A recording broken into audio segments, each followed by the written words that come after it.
AICCಯಲ್ಲಿ ನಡೀತಾ ಇದ್ದಂತಹ ತೀರ್ಮಾನಗಳ ಸಂದರ್ಭಗಳಲ್ಲಿ ಸೋನಿಯಾ ಗಾಂಧಿ ಅವರ ತೀರ್ಮಾನಗಳು ಎಷ್ಟು ಮಟ್ಟಿಗೆ ಅವರು ತನ್ನ ಸ್ವಂತ ತೀರ್ಮಾನಗಳನ್ನು ತೆಗೆದುಕೊಳ್ತಾ ಇದ್ರು ಅನ್ನುವಂಥ ವಿಚಾರ. ನಾನು ಕಾಂಗ್ರೆಸ್ಸಲ್ಲಿ ಇದ್ದೀನಿ ಅಂತ ಹೇಳ್ತಾ ಇಲ್ಲ. ನಾನು ವರ್ಕಿಂಗ್ ಕಮಿಟಿನಲ್ಲಿದ್ದವನು. ಏನು ಯಾವುದೇ ವಿಚಾರಗಳನ್ನು ಪಾಲಿಸಿ ಡಿಸಿಷನ್ಸ್ ಅದು ವರ್ಕಿಂಗ್ ಕಮಿಟಿನಲ್ಲಿ ಚರ್ಚೆ ಆಗಿ ತಗೊಳ್ಳೋದು. ಇಷ್ಟು ಡೆಮೋಕ್ರಾಟಿಕ್ ಆಗಿ ಪ್ರಜಾಪ್ರಭುತ್ವ ಅಂದರೆ ಎಲ್ರಿಗೂ ಸಹ ಫ್ರೀಡಮ್ ಆಫ್ ಎಕ್ಸ್ಪ್ರೆಷನ್, ಎಲ್ರಿಗೂ ಸಹ ಅವ್ರಿಗೆ ಅನಿಸಿದ್ದ ಹೇಳೋಕ್ಕೆ ಅವಕಾಶಗಳಿದೆ. ಫೈನಲ್ ಆಗಿ ಡಿಸಿಷನ್ ತಗೋತಾ ಇದ್ದಾರೆ ವಿನಃ ಅದರಲ್ಲಿ ಸೋನಿಯಾ ಗಾಂಧಿ ಅವರ ಕೈ ಎಲ್ಲೂ ಸಹ ಅವರು ಡಿಕ್ಟೇಟರಾಗಿ ಯಾವತ್ತೂ ಸಹ ಕಂಡಿಲ್ಲ. ಇವಾಗ ನಾವು ಇಂಥ ವಿಚಾರ ಬೇಡ ಅಂದಾಗ ಬೇಡ ಅಂತಾರೆ, ಇಂಥ ವಿಚಾರ ಬೇಕು ಅಂದಾಗ ಆಳುವಾಗ ಯೋಚನೆ ಮಾಡಿ ಒಪ್ಕೊಳ್ತಾರೆ, ಸರಿ ಇದ್ದಾರೆ.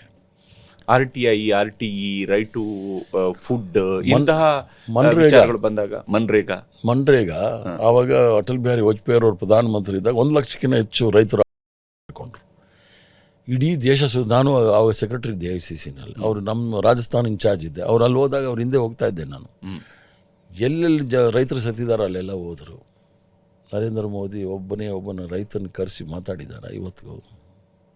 ಆಗ ಗ್ರಾಮೀಣ ಪ್ರದೇಶದಲ್ಲಿರ್ತಕ್ಕಂಥವ್ರಿಗೆ ಉದ್ಯೋಗ ಅವಕಾಶಗಳು ಕೊಡಬೇಕು ಅಂಥೇಳಿ ಮಹಾತ್ಮ ಗಾಂಧಿ ರಾಷ್ಟ್ರೀಯ ಉದ್ಯೋಗ ಖಾತರಿ ಯೋಜನೆ ತಂದು, ಅದು ಕಾರ್ಯಕ್ರಮ ಅಲ್ಲ, ಕಾನೂನು ಮಾಡಿದ್ರು. ಅದರ ಜೊತೆಗೆ RTI, ರೈಟ್ ಟು ಇನ್ಫಾರ್ಮೇಷನ್, ಅದು ರೈಟ್ ಟು ಇನ್ಫಾರ್ಮೇಷನ್, ಮತ್ತು ಆದಿವಾಸಿಗಳಿಗೆ ಫಾರೆಸ್ಟ್ ರೈಟ್, ಈ ಫುಡ್ ಸೆಕ್ಯೂರಿಟಿ ಆ್ಯಕ್ಟ್, ಇದೆಲ್ಲ ಕಾನೂನು ಮಾಡಿದ್ರು. ಯಾರೂ ಸಹ ಹೊಟ್ಟೆಗಿಲ್ಲದೆ ಮಲಗಬಾರ್ದು ಅಂತ. ಯಾವುದೋ ಒಂದು ಕಾರ್ಯಕ್ರಮ ಹೇಳ್ಬಿಡಿ ಇವರು ಇರೋರಿಗೆ. ಅದನ್ನೆಲ್ಲ ಚರ್ಚೆ ಮಾಡಿದ್ದಾರೆ ವಿನಃ ಯಾವುದೋ ಒಂದು ಕಾರ್ಯಕ್ರಮ ಈ ಥರದ್ದು ಬಡವರ ಪರ ಬೇಡ, ರೈತರ ಪರ ಬೇಡ, ಕಾರ್ಮಿಕರ ಪರ. ರೈತ ಕಾರ್ಮಿಕ ಇಬ್ಬರು ಇಲ್ಲದೇ ಇದ್ರೆ ಈ ದೇಶ ಇಷ್ಟು ಉದ್ಧಾರ ಆಗುತ್ತಾ? ಎಷ್ಟೇ ದೊಡ್ಡ ಬಂಡವಾಳಶಾಹಿ ಇರ್ಬೋದು, ಅವನ ಹಣ ಇರ್ಬೋದು, ರೈತ ಮತ್ತು ಕಾರ್ಮಿಕ ಕೆಲಸ ಮಾಡಲಿಲ್ಲ ಅಂದರೆ ಈ ದೇಶ ಉದ್ಧಾರ ಆಗೋದಿಲ್ಲ. ಆದರೆ ನೀವು AICC ಉಸ್ತುವಾರಿಯಾಗಿ ಬೇರೆ ಬೇರೆ ರಾಜ್ಯಗಳಲ್ಲಿ ಏನಿದ್ರಿ, ಬಹುತೇಕ ಎಲ್ಲ ರಾಜ್ಯಗಳಲ್ಲಿ ಕಾಂಗ್ರೆಸ್ ಅಧಿಕಾರಕ್ಕೆ ಬಂದಿದ್ದು ಕಡಿಮೆ ಅಂತೇಳಿ, ಹೆಚ್ಚಿನ ರಾಜ್ಯಗಳಲ್ಲಿ ಅಧಿಕಾರವನ್ನು ಕಳ್ಕೊಂಡಿದೆ. ವಿಶೇಷವಾಗಿ ನೀವು ಗುಜರಾತ್ನಲ್ಲೂ ಇನ್ಚಾರ್ಜ್ ಆಗಿದ್ರಿ. ಗುಜರಾತ್ನಲ್ಲಿ ವೆರಿ ನೆಕ್ಸ್ಟ್ ಎಲೆಕ್ಷನ್ ಯಾರು ಮೋದಿಯವರು ಮುಖ್ಯಮಂತ್ರಿ ಆದಂತಹ ನಂತರದ ಬಂದಂತಹ ಚುನಾವಣೆ 2007ರ ಚುನಾವಣೆಯಲ್ಲೂ ಕೂಡ ತಾವು ಅಲ್ಲಿ ಗುಜರಾತ್ನಲ್ಲಿ ಇನ್ಚಾರ್ಜ್ ಆಗಿದ್ರಿ. ಅಲ್ಲಿ ಮಾಡಿದಂತಹ ಸ್ಟೇಟ್ಮೆಂಟ್ಗಳು, ಅವತ್ತು ಸೋನಿಯಾ ಗಾಂಧಿ ಅವರು ಮಾಡಿದಂತಹ ಸ್ಟೇಟ್ಮೆಂಟ್ ನಂತರದ ದಿವಸಗಳಲ್ಲಿ ಬಹಳ ವರ್ಷಗಳ ಕಾಲ ಅದು ಚರ್ಚೆ ಆಗಿರುವಂಥದ್ದು. ಅದರ ಹಿಂದಿನ ಕರ್ತೃ ಕೂಡ BK ಹರಿಪ್ರಸಾದ್ ಅಂತ ಕೂಡ ಹೇಳ್ತಾರೆ. ಹೌದು, ಆದರೆ ಅಲ್ಲಿ ಸಕ್ಸಸ್ ಯಾಕೆ ಸಿಗಲಿಲ್ಲ ನಿಮಗೆ? ನಾನು ಹೇಳಿದ್ದನ್ನ ಯಾವತ್ತೂ ಅಲೆಗಳಿಯಲ್ಲ. ಈಗ victory appreciates in secret, defeat slaps in public ಅಂತ ಇಂಗ್ಲೀಷಲ್ಲಿ ಗಾದೆ ಇದೆ. Victory has got thousands of parents, defeat is an orphan ಅಂತ. ನಾವು ಸೋತಾಗ ಅದು ಸಾರ್ವಜನಿಕವಾಗಿ ಗೊತ್ತಾಗುತ್ತೆ, ಗೆದ್ದಾಗ ಯಾರೂ ಹೇಳೋದಿಲ್ಲ. ಈಗ ಪಾಂಡಿಚೇರಿ, ಗೋವಾ, ನಿಮ್ಮ ಪಂಜಾಬು, ಹಿಮಾಚಲ್ಲು, ಜಾರ್ಖಂಡು, ಇಲ್ಲೆಲ್ಲ ನಾನು ಉಸ್ತುವಾರಿ ಗೆದ್ದು ಯಾರು ಅಲ್ಲಿ ಗೆದ್ದಿದೆ ಅಂತ ಹೇಳೋದಿಲ್ಲ. ಸೋತಿರೋದು ಗುಜರಾತಲ್ಲಿ ನಾನು ಹೋದ್ಮೇಲೆ ಸೋತಿದ್ಯಾ? ಅದು 96ಇಂದ ಸೋಲ್ತಾ ಇದೆ. ನಾನು ಕೋಮುವಾದದ ವಿರುದ್ಧ ಇರೋದ್ರಿಂದ ನನ್ನಲ್ಲಿ ಹಾಕಿದ್ರು.